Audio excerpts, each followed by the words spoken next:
Assalamualaikum warahmatullahi wabarakatuh. Salam hormat. Pada kesempatan ini, saya ingin menyampaikan penjelasan mengenai simulasi persidangan perdata yang telah saya kerjakan, yang di mana saya berperan sebagai kuasa hukum penggugat. Perkenalkan, saya Ashabul Kafi, mahasiswa Universitas Terbuka, Prodi Ilmu Hukum, dan juga pada kesempatan pada hari ini saya akan memposisikan diri sebagai kuasa hukum penggugat dalam perkara wan prestasi perjanjian jual beli tanah.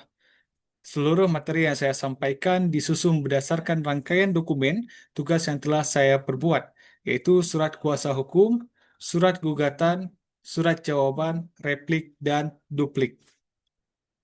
Dalam gambaran umum, perkara ini berkaitan pada perjanjian jual beli tanah antara Tuan Andi sebagai penggugat dan Tuan Budi sebagai tergugat atas tanah seluas 1.000 meter persegi di Kecamatan Cisarua, Kabupaten Bogor.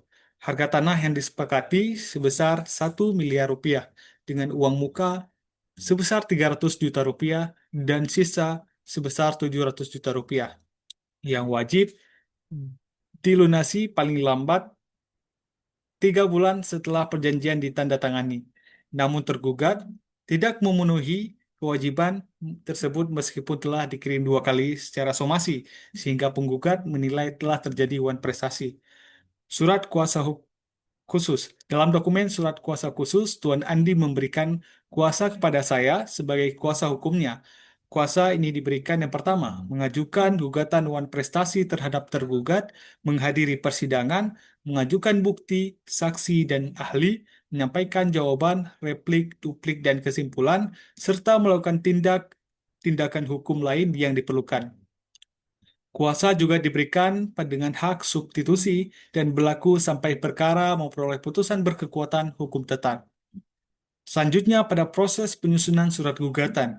Pada tahapan ini, saya menyusun gugatan berdasarkan fakta-fakta hukum, yaitu yang pertama, adanya perjanjian jual beli tanah pada tanggal 15 Januari 2023. Yang kedua, tergugat tidak melunasi sisa pembayaran sebesar 700 juta rupiah hingga lewat batas waktu.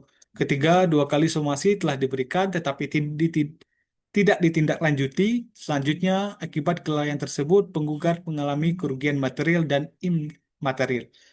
Selanjutnya, wan prestasi ini terjadi memenuhi ketentuan pada pasal 1234, 1243, 1266, dan 1267 KUHP Perdata.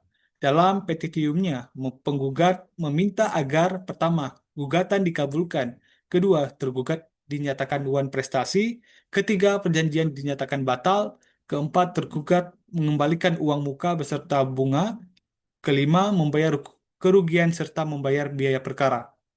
Pada surat jawaban tergugat, dalam jawaban tersebut, tergugat menyampaikan beberapa poin penting.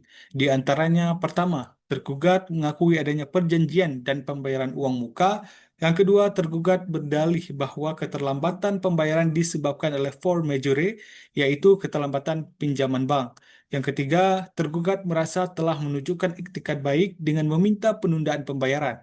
Yang keempat, tergugat menilai kerugian yang dituntut penggugat tidak dapat dibuktikan, serta tergugat memohon agar gugatan dinyatakan tidak dapat diterima atau ditolak seluruhnya. Pada proses penyusunan replik, sebagai kuasa hukum penggugat, saya kemudian menyampaikan replik untuk menanggapi jawaban tergugat. Inti dari replik tersebut adalah, yang pertama, penggugat membenarkan adanya perjanjian namun menegaskan bahwa tergugat terbukti lalai. Kedua, alasan keterlambatan pinjaman bank bukan keadaan memaksa, sehingga tidak membebaskan tergugat dari kewajiban. Ketiga, tergugat tetap bertanggung jawab karena tidak dapat melakukan perubahan perjanjian yang telah disepakati bersama. Keempat, kerugian yang dialami penggugat nyata dan dapat dipertanggungjawabkan. Selanjutnya, oleh karena itu penggugat tetap menuntut pembayaran sisa harga tanah dan ganti rugi. Pada proses penyusunan duplik, dalam dupliknya tergugat pada pokoknya tetap menolak seluruh dalil replik, menegaskan bahwa ia bertindak beretikat buruk, mengaku adanya mengalami kendala pada administratif dan kembali memohon waktu tambahan dalam melunasi pembayaran.